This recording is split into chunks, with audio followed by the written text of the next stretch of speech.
انہوں نے نام بھی دیتے ہیں اور کن کا دیتے ہیں؟ شیر افضل مروت صاحب کا. نہیں ایک اور نام بھی چل رہا سنو نا, وہ انہوں نے سعودی عرب کے جو میزائل پھینکا, بڑی شرمندگی, بڑی, اب کیا کریں. تو یار عمر ایوب کا تو نام یار 2000, میں کہتا ہوں کہ وائی نوٹ.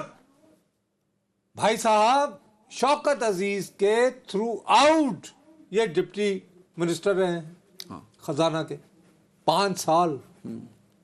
اس سے زیادہ تجربہ کو ہو سکتا. اور اس کے علاوہ پارلیمانی امور کا بڑا لمبا تجربہ ان کا. بابو چھوڑو, گھر سے ان کی تربیت ہوئی ہے وہ. بابو میں یہ کہہ رہا ہوں کہ جو بندہ رہا ہے, اچھا پھر وہ لیڈر آف دی اپوزیشن ہے. ارے بھائی وہ نامینیٹ ہی نہیں ہے اس پہ. نامینیٹ کس نے کرنا ہے؟ اپوزیشن نے. نہیں جی, کرنا ہے اڈیالہ میں بیٹھے ہوئے صاحب. تو انہوں نے شیر افضل مروت صاحب کو انہوں نے کیا کبھی یہ بھگتے.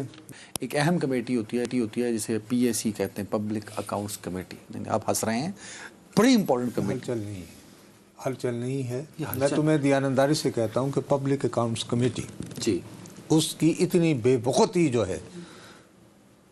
دیکھو کب ہوا ہے الیکشن؟ 8 فروری کو سر. اس کے بعد اب اسمبلی بنے ہوئے کافی دن ہو گئے نا. 2 مہینے ہو گئے, لگ بھگ 60 دن پورے ہو چکے ہیں. ہو گئے نا.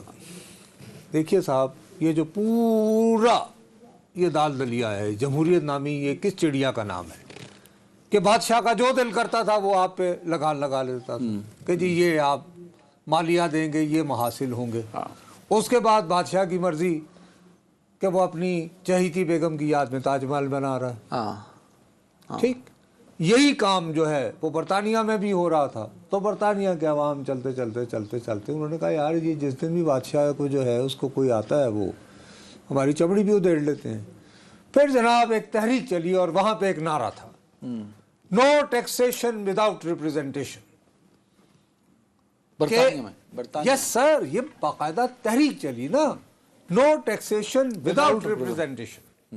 کہ جی یہ فیصلہ کہ ہم نے کیا ٹیکس دینا ہے کس چیز پہ, ہمارے نمائندے کریں گے. یہاں بھی ہے ہمارے, اسی لیے ہاؤس آف کامنز کہا جاتا ہے. برطانیہ کی قومی اسمبلی کو کیا کہتے ہیں؟ House of Commons. کہ عام آدمی کے نمائندے یہاں بیٹھے ہوئے ہیں جو یہ طے کرتے ہیں کہ کس پہ کیا پالیسی ہوگی, یہ ٹیکس ہوگا. اب یہ تو ایک حصہ ہو گیا جمہوریت کا. اب دوسری طرف یہ ہے کہ یار یہ جو پیسہ ایلوکیٹ ہوا, فرض کیا وزارت خارجہ کو, کیا انہوں نے انہی مدوں میں واقعتاً استعمال کیا؟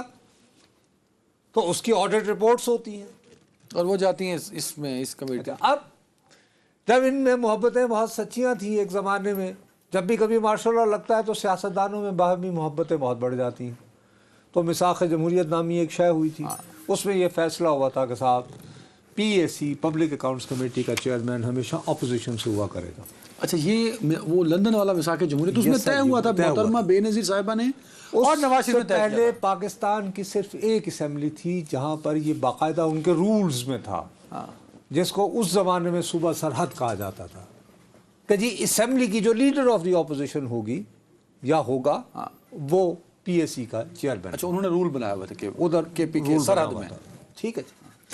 اب عرض یہ ہے کہ اس کی ہوئی چودھری نثار علی خان, آپ کو یاد ہوگا جب 2008 میں 13 میں وہ اپوزیشن لیڈر تھے, لیکن درمیان میں وہ نکل گئے تھے جب نیشنل لاجسٹک سیل کا معاملہ آیا تھا نا, اور اس میں ظاہر ہے کہ ان دنوں محبتیں بڑھ رہی تھیں, وہ اور شہباز صاحب مل کے جایا کرتے تھے, تو وہ پتلی گلی سے نکل گئے تھے.